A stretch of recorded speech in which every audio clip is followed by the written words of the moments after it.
Bismillahirrahmanirrahim. Assalamu alaikum wa rahmatullahi wa barakatuh. Alhamdulillah, thumma salatu wa salamu ala rasulillah wa ala alihi wa sahbihi wa mawala, amma ba'du. Wapenzi watazamaji wa Babu Salam Online TV, kwa mara nyingine tena tunasema tuko katika ardhi hii ya Kandaga, mashallah, tukiwa na fadhilatu Sheikh Al-Habib Sheikh Mustafa Mustafani.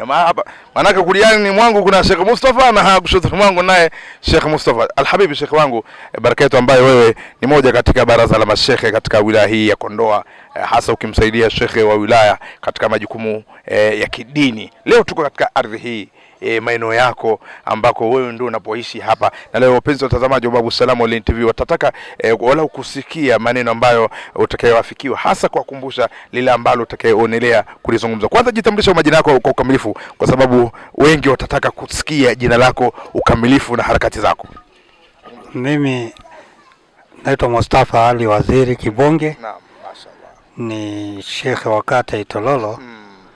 Ni moja katika baraza la ulama au la mashekhe wa wilaya. Nimefikiwa na ugeni leo. Nilikuwa na hauli au na 40 ya marehemu mke wangu. Nimefikiwa na ugeni huu, nashukuru. Umenipa fursa kidogo angalau nitoe kalma. Naihusia nafsi yangu na kuhusieni wote tulio hapa, kubwa kwa Muislamu yoyote yule kwa akali, kwamba hana budi mambo matatu kila siku yampitie. La kwanza ni utekelezaji wa amri ya Mwenyezi Mungu. La pili, uepukaji wa yale aliyokatazwa na Mwenyezi Mungu. La tatu ni kuridhia kadhaa za Mwenyezi Mungu. Haya ni mambo hatakikani muumini akosekane kwa hali yoyote, kwenye umaskini, utajiri, ugonjwa, ni kila siku lazima. Haya ni mambo yanatuzungukia. Ndugu zangu, jingine kubwa ni husia, hasa upande wa vijana. Dunia imekuwa ni mbaya, hasa vijana wameharibika kimaadili, ulevi, utaji bangi, ulaji mirungi kwa kiasi kikubwa. Swala hili mashekhe wengi wanashindwa kulizungumza kwa uwazi, kwamba hasa wanapoulizwa mirungi nini hukumu yake. Na hapo Sheikh umepiga sehemu nyeti hapa, kwamba mashekhe wengi wanashindwa kuzungumzia bwana, hii mirungi inakaaje. Leo basi wao tufafanulie kidogo katika hii tarbia ambayo sasa imeyakumba vijana wengi na watu wengi. Mimi kwa bahati juzi pia nilikuwa kwenye mahafali kubwa pale Masange. Swala hili niliongelea kwamba mirungi kwa vyovyote bila uoga wote haifai, kwa sababu ukisoma katika kawaidi al-fiqh kanuni ya 81, yani asili ya jambo lolote lilona madhara, katika asili hii inakwambia asili ya jambo lolote lenye madhara ni haramu. Wal madharu yuzalu, na madhara siku zote yanaondoshwa, yanapigwa vita. Kwa hiyo ukija mirungi ni vitu vina madhara. Ukija hata kwenye ilmu ya asiria kwamba imefanywa utafiti ina matatizo. Kwa hiyo bila uoga wote ni vizuri mashekhe tuizungumzia kwamba inaharibu jamii bila uoga wote. Kwanza kuna vitu vinaitwa israf na kuna vitu vinaitwa tabdhir. Mwenyezi Mungu anasema inna Allah la yuhibbul musrifin, inna Allah la yuhibbul mubadhirin. Nini israfu? Israfu ni kutumia pesa katika kitu kinachotakikana lakini ukatumia kwa kiwango cha zaidi, pia haitakikani. Sasa tabdhiri ni kutumia pesa katika matumizi yasiyotakikana, hayana faida yoyote. Kwa hiyo mirungi huwezi kusema ni kutumia pesa katika matumizi yanayotakikana, na Mwenyezi Mungu anasema hawapendi watu wabadhirifu. Kutokana na hali yangu na hili lilo nigusa, ilikuwa niongee sana, lakini inshallah nitapenda nishirikiane na jopo la ulama juu ya kuweza kuweka vizuri suala hili la mirungi, kwamba aliongee bila uoga wote katika uharamu wake. Bwana, ndugu zangu wapenzi watazamaji wa Babu Salam Online TV, ni mambo maridadi kabisa ambayo yametoka katika kinywa cha Sheikh Fadhilatu Sheikh Al-Habib Sheikh Mustafa almaarufu Sheikh Mustafa Kibonge. Nimechukua lakabu yake ya mwisho kabisa. Kwa kweli Mwenyezi Mungu akubariki sana. Naamini mpenzi mtazamaji umeelewa nini kinachoendelea hapa katika vitu ambavyo amesisitiza Sheikh Mustafa.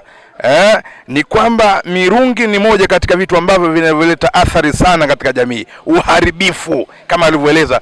Kwa kweli Sheikh wangu, Mungu akujaze kheri sana. Na sasa tuweze kuhitimisha kabla sijampatia ndugu yangu naye aweze kuyazungumza, wako ambao wanakutazama kwa wakati huu, hasa tunapokwenda katika kipindi hichi, tuko ndani ya Rajab, tunapokwenda katika kipindi cha Ramadhani, lipi wafanye? Kinachotakikana ni maandalizi ya kujiandaa, maana Rajabu Shaabani ni miezi miwili iko karibu na mwezi wa Ramadhani. Ni kipindi cha kufanya maandalizi ya kutosha, cha kujirekebisha katika kupokea mwezi wenyewe wa Rajabu kwa kutubia, kuleta istighfari, na vile vile Shaban ili inapoingia itukute tuko safi, basi tupokee mwezi wa Ramadhani tukiwa safi na tufanye yaliyo masafi. Bwana, ndugu zangu wapenzi watazamaji, niweze kuhitimisha na nikisema hapa nikiwa katika ardhi ya Kandaga. Niko na ndugu yangu Fadhilatu Sheikh Mustafa ibn Isa wa Mbuva, niko na Sheikh Mustafa wa Kibonge. Chuma hichi ambacho kwamba kimezaliwa hapa na mambo yake amekuwa ni akifanya kazi ya dini kwa juhudi sana. Leo tukiwa katika ziara hii ya kumtembelea moja katika wanazuoni wetu ambao wako katika ardhi hii ya Kandaga, wewe unazungumziaje kwanza safari hii? Alhamdulillah wassalatu wassalamu ala rasulillah Muhammad ibn Abdullah wa alihi wasahbihi ajma'in, amma ba'd. Tunamshukuru Mwenyezi Mungu leo kuja kumzuru mwanachuoni wetu katika kipindi cha wakati wake mgumu, kumpa taazia ya kuondokewa na mke wake. Tumepata faida hii, haina shaka, yamezungumzwa na Mwenyezi Mungu, yamezungumzwa na mwenyewe Mtume sallallahu alaihi wasallam. Tumepata faida ya kuja kwanza kumpa taazia, thawabu tumepata na ni ibada kubwa tumefanya.